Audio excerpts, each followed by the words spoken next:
Hello everyone, welcome to Historically Accurate. If you want to learn Chinese well, then you can't avoid learning 成语. If you don't want to learn Chinese, you would probably still be interested in the stories behind 成语. So what is a 成语? Simply put, a 成语 is an idiom. It's a set phrase that expresses a specific meaning. For example, when I say Achilles heel, you know that it refers to a person's fatal weakness and can immediately recall the story behind this idiom.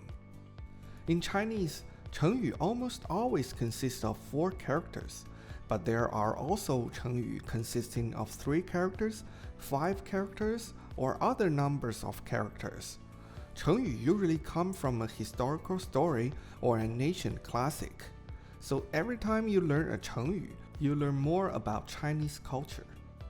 In today's episode, I will talk about some 成语 that originated in the Three Kingdoms period. Let's get started. The first 成语 I want to talk about is 望梅止渴. It comes from a story of Cao Cao, Emperor Wu of Wei in the Three Kingdoms period. In 196 AD, Cao Cao lost his way while leading an army to attack Zhang Xiu and couldn't find water anywhere within dozens of miles. It was a hot day and the blazing sun made the soldiers dizzy and sweaty. However, they had run out of water. Seeing that the soldiers could no longer hold on, Cao Cao was extremely anxious. He climbed up a nearby hill and looked around, but couldn't see anything except for some trees. Suddenly, he came up with an idea. He pointed his horsewhip into the distance and said to the soldiers, "Look, there are many plum trees not far ahead." Hearing the word plum, the soldiers began to salivate and felt less thirsty, and their spirits were lifted.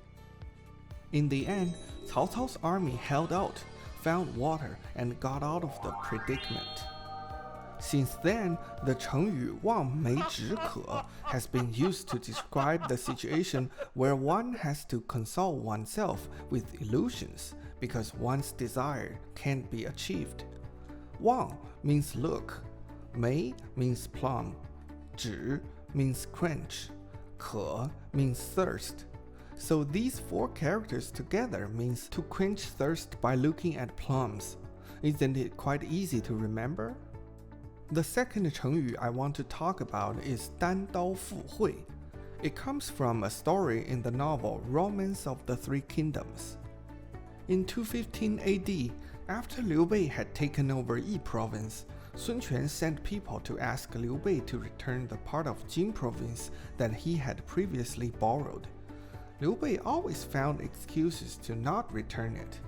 Sun Quan got extremely angry and asked his commander Lu Su what to do.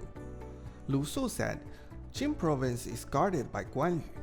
We only need to invite Guan Yu to our banquet to talk about the return of Jin province. If Guan Yu doesn't agree, our armed soldiers hiding outside our barrack can swarm in to kill Guan Yu. If Guan Yu declines our invitation, then we will directly lead the army to attack Guan Yu." Sun Quan was quite pleased with this plan and asked Lu Su to immediately invite Guan Yu to negotiate. Guan Yu certainly knew that the negotiation process would be very dangerous, but he had a plan to deal with it. He only brought his Green Dragon Crescent Blade and a dozen or so subordinates, including Zhou Cang, to gladly attend the banquet. During the banquet, Lu Su kept bringing up the topic of returning Jin province, but Guan Yu still found excuses to prevaricate. Zhou Cang couldn't help but said, "All the land in the world is for virtuous people. Why do you think only you, Eastern Wu, should exclusively own it?" Seeing the opportunity, Guan Yu pretended to scold Zhou Cang angrily. "This is an important national fair. How dare you talk about it casually? Leave now." Zhou Cang got the hint, left the banquet, came to the riverside and waved a red flag. Guan Yu's son, Guan Ping, had led a dozen or so speedboats to hide on the river. Seeing the red flag, Guan Ping immediately came to Zhou Cang. Meanwhile, in the banquet, Guan Yu held his green dragon crescent blade in one hand and held Lu Su in the other hand. He pretended to be drunk and said to Lu Su, "You invited me to this banquet today, but I'm drunk now. So let's not talk about Jing province in case I injure you with my blade by accident. We can take our time and talk about it later when you come to Jing province." While talking, he took Lu Su to the riverside. Lu Su was scared out of his wits and had to follow Guan Yu. The armed soldiers hiding outside the barrack didn't dare to act rashly.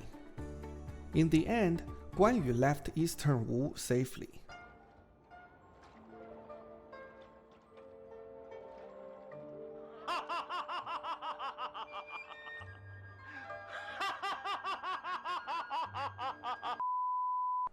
Since then, Dandao Fuhui has been used to describe the situation where one takes a risk to attend an opponent's meeting and to praise the resourcefulness and courage of that person.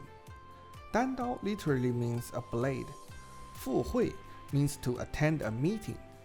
And the term Dandao is also used in soccer games to describe the situation where an attacker breaks through the defense and faces the opponent's goal alone, one-on-one with the opposing goalkeeper. So if you watch a soccer game with Chinese commentary and hear the word 单刀, you know that it actually comes from the 成语单刀赴会. However, this story is from the novel. The records in historical books are quite different. Some records say that Lu Su and Guan Yu each prepared themselves, and then the two met alone at an intermediate point. Other records say that Lu Su went to Jing province alone to negotiate with Guan Yu. In any case, Lu Su never wanted to kill Guan Yu in history. On the contrary, he was a staunch defender of the Sun-Liu alliance. Next, I will talk about the third 成语, 乐不思蜀.